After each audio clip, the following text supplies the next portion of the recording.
आज नेपाल विद्युत प्राधिकरणले स्थापनाको 41औं वर्ष पूरा गरेको छ। यस अवधिमा थप आत्मविश्वास, नयाँ सङ्कल्प र सम्भावनासहित सुनौलो भविष्यतर्फ अग्रसर भइरहेको छ। यो स्थापना दिवस मात्र होइन, नेपालको ऊर्जा विकासको निरन्तरता, समर्पण र परिवर्तनको ऐतिहासिक दिन पनि हो। प्राधिकरणले 4 दशकभन्दा बढी अवधिदेखि हिमालका दुर्गम बस्तीदेखि तराईका फाँटसम्म, गाउँका साँघुरा गल्लीदेखि सहरका व्यस्त सडकसम्म हरेक घर, विद्यालय, उद्योग र अस्पतालमा विद्युत आपूर्ति सुनिश्चित गर्दै आएको छ। समयक्रममा मुलुक सामु राजनैतिक सङ्क्रमण, प्राकृतिक विपत्ति, आर्थिक उतार चढाव लगायत अनेक चुनौतीहरू आए।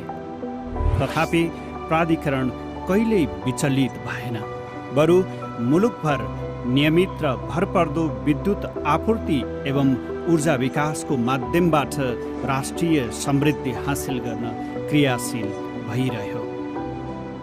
विक्रम सम्वत 1968मा 500 किलोवाट क्षमताको फर्पिङ जलविद्युत केन्द्रबाट प्रारम्भ भएको विद्युत विकासको यात्राले आज 115 वर्ष पार गरिसकेको छ। यस अवधिमा 456 मेगावाटको माथिल्लो तामाकोशी जलविद्युत आयोजना आफ्नै स्रोत, सिप र क्षमताबाट निर्माण गर्न सफल भएको छ। यहाँसम्म आइपुग्दा सार्वजनिक र निजी क्षेत्रको संयुक्त प्रयासबाट विद्युत उत्पादनको कुल जडित क्षमता 4120 मेगावाट पुगेको छ। उत्पादन बढेसँगै देशभित्र विद्युतको माग र उपभोग बढाउने प्रयास स्वरूप आर्थिक वर्ष 2082-83मा आन्तरिक खपत करिब 9% वृद्धि भई 12,000 गिगावाट घण्टाभन्दा माथि पुगेको छ। प्राधिकरणका कुल ग्राहक सङ्ख्या 59,27,000 नागेको छ भने विद्युत चुहावट घटेर 12.16% सीमित भएको छ। यही अवधिमा प्राधिकरणको आम्दानी 1,48,62 करोड रुपियाँ पुगेको छ। विगत केही वर्षहरूमा झैँ यस वर्ष पनि प्राधिकरण उल्लेख्य नाफा आर्जन गर्न सफल भएको छ। कार्य सम्पादन तथा संस्थागत सुधार, प्राविधिक क्षमता, सुशासन र उपभोक्ताको विश्वास एवं सम्बन्धित सबै पक्षको सहयोगको परिणामस्वरूप यो उपलब्धि हासिल भएको छ। ऊर्जा सुरक्षालाई थप मजबुत बनाउन प्राधिकरण र यसका सहायक कम्पनीहरू मार्फत उत्पादन आयोजनाहरूको निर्माण तीव्र गतिमा अघि बढिरहेको छ।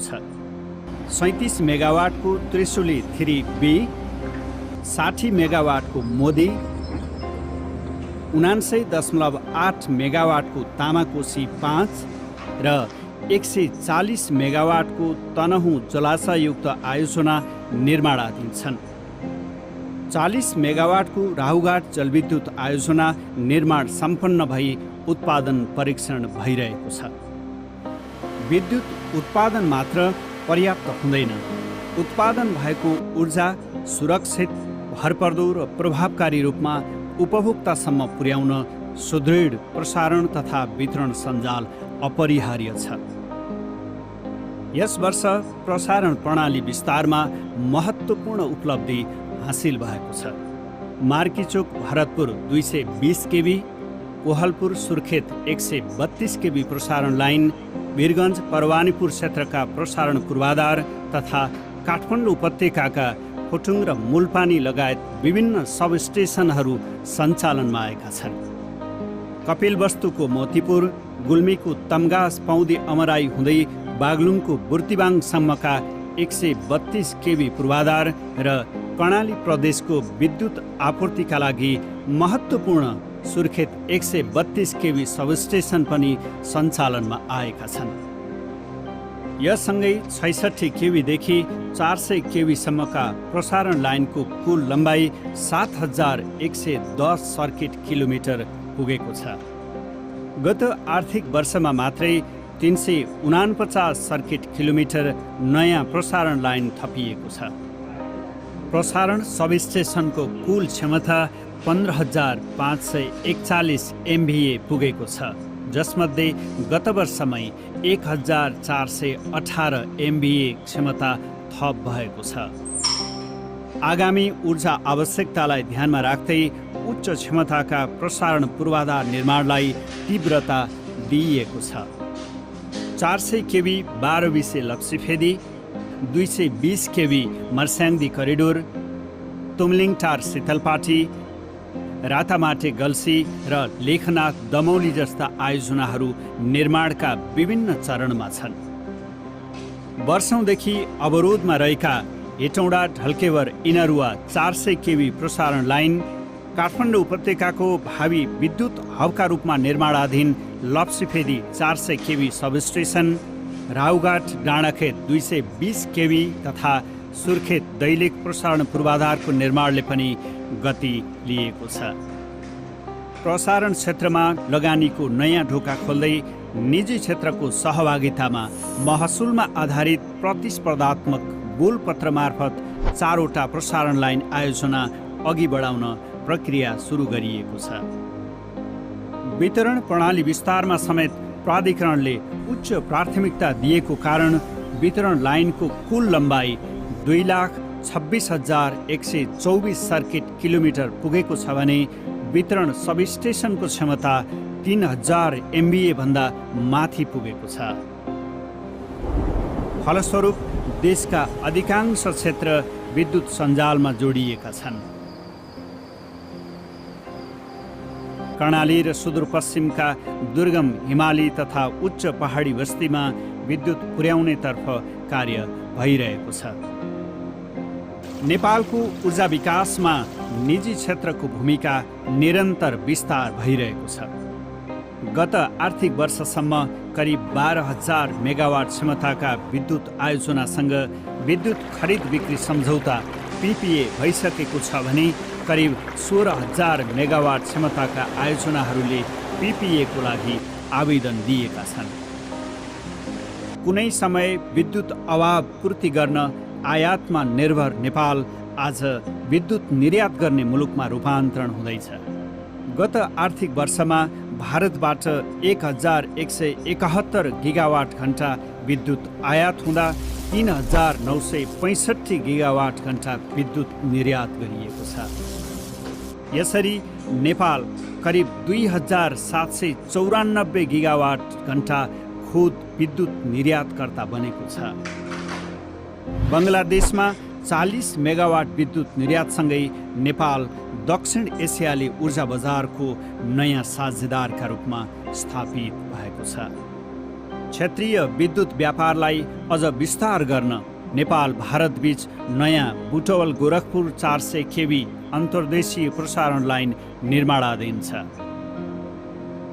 इनरुवा न्यू पूर्णिया र दोदोधारा बरेली 400 केवी तथा नेपाल चीनबीच रसुवागढी केरुङ 220 केवी अन्तर्देशीय प्रसारण पूर्वाधार अघि बढाउने तयारी भइरहेको छ।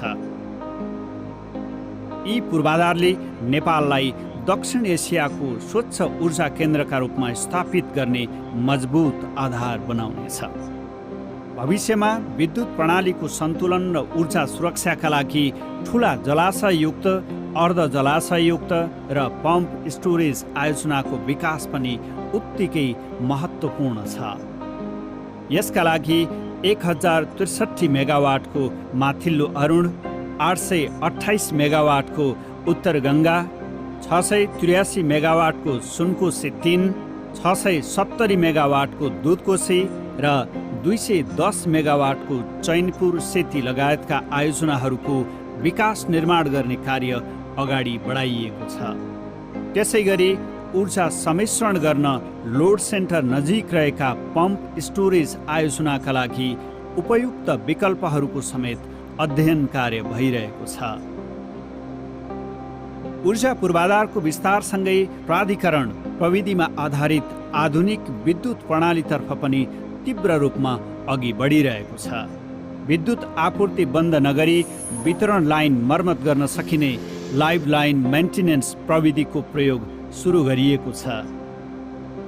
यसले मर्मतका क्रममा हुने विद्युत अवरोध घटाउँदै उपभोक्तालाई अझ भरपर्दो र नियमित सेवा प्रदान गर्ने आधार तयार गरेको छ।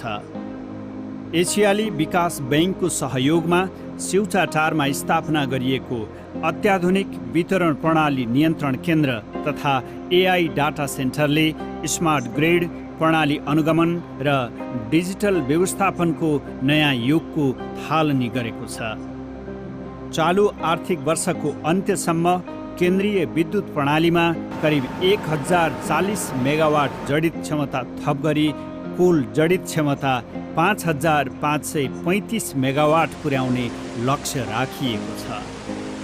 ऊर्जा विकास मार्गचित्र 2081 र विद्युत निर्यात तथा खपत वृद्धि योजना 2083ले परिकल्पना गरेको 30,000 मेगावाट विद्युत उत्पादनको राष्ट्रिय लक्ष्य हासिल गर्न प्राधिकरणको भूमिका अझ महत्त्वपूर्ण र जिम्मेवार बन्दै गएको छ।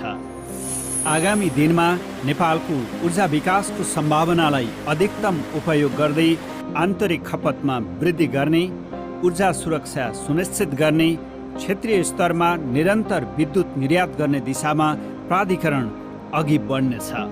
यसका लागि आवश्यक र भरपर्दो वितरण तथा प्रसारण संरचना निर्माण गरिनेछ। मुलुकभरका सबै घरधुरीमा विद्युतको पहुँच, औद्योगिक करिडोरको निर्माण, माग अनुसार तत्काल विद्युत सेवाको उपलब्धता, प्रतिस्पर्धात्मक दरमा विद्युत खरिद, स्वदेशमा उत्पादन हुने विद्युतको परिमाणका आधारमा विद्युत महसुल निर्धारण, कृषिजन्य उत्पादनमुखी क्षेत्रमा सुलभ दरको महसुल निर्धारण गर्ने प्रक्रिया अघि बढाइनेछ। स्मार्ट मिटरिङ, डिजिटल प्रणाली, स्मार्ट ग्रिड र स्वचालित प्रविधि अवलम्बन गरी ग्राहकलाई नियमित, भरपर्दो र गुणस्तरीय सेवा प्रदान गरिनेछ। प्राधिकरण भावी पुस्ताको उज्जवल भविष्यप्रति पनि संवेदनशील छ। तसर्थ ऊर्जा विकाससँगै वातावरणीय सन्तुलन, स्थानीय जनताको सहभागिता र दिगो विकासका सिद्धान्तलाई उच्च प्राथमिकतामा राखिनेछ। सेवा प्रवाहलाई चुस्त दुरुस्त, प्रविधिको अधिकतम प्रयोग, निर्णय प्रक्रियालाई प्रभावकारी बनाउँदै प्राधिकरणलाई अझ सक्षम र उत्तरदायी संस्थाका रूपमा विकास गरिनेछ। हरेक उपलब्धि पछाडि अथक परिश्रम, त्याग र समर्पण लुकेको हुन्छ। झरी, आँधी, हिमपात, बाढी पहिरो, चाडपर्व वा मध्यरात, जुनसुकै परिस्थितिमा पनि भर्याङ काँधमा बोकेर गाउँ सहर दौडिने हजारौं कर्मचारीको समर्पण नै यस संस्थाको वास्तविक शक्ति हो। स्वार्थरहित निर्णय, सक्षम नेतृत्व, प्राविधिक दक्षता, कर्मचारीको अथक मेहनत, अग्रजहरूको योगदान र सरकारको निरन्तर साथ र सहयोगले नै यो उपलब्धि प्राप्त भएको कुरालाई प्राधिकरणले सदैव स्मरणमा राख्नेछ। 4 दशकको यात्राले प्राधिकरणलाई एउटा विद्युत सेवा प्रदायक संस्थाबाट राष्ट्रिय आर्थिक रूपान्तरणको महत्त्वपूर्ण आधारमा विकसित गरेको छ। स्वच्छ ऊर्जामा आत्मनिर्भर नेपाल, विश्वसनीय र गुणस्तरीय विद्युत सेवा, बढ्दो आन्तरिक खपत, क्षेत्रीय ऊर्जा व्यापार र हरित तथा समृद्ध अर्थतन्त्र अबको गन्तव्य हुनेछ। यी राष्ट्रिय आकाङ्क्षालाई साकार पार्दै प्रविधि मैत्री, जिम्मेवार र सक्षम संस्थाका रूपमा प्राधिकरण आफ्नो यात्रालाई अझ दृढताका साथ अगाडि बढाइरहनेछ। नेपाल विद्युत प्राधिकरणको 41 वर्षको यात्रामा नेपाल सरकार, विभिन्न मन्त्रालयहरू, प्रदेश तथा स्थानीय सरकार, विभिन्न सार्वजनिक निकाय, विकास साझेदार, वित्तीय संस्था, निजी क्षेत्र, निर्माण व्यवसायी, आम नेपाली जनता, उपभोक्ता, सञ्चार गृह, पत्रकार, कर्मचारी तथा शुभेच्छुकहरूको निरन्तर सहयोग र समर्थन प्राप्त भइरहेको छ। यसका लागि सम्बद्ध सबैप्रति प्राधिकरण हार्दिक आभार व्यक्त गर्दछ।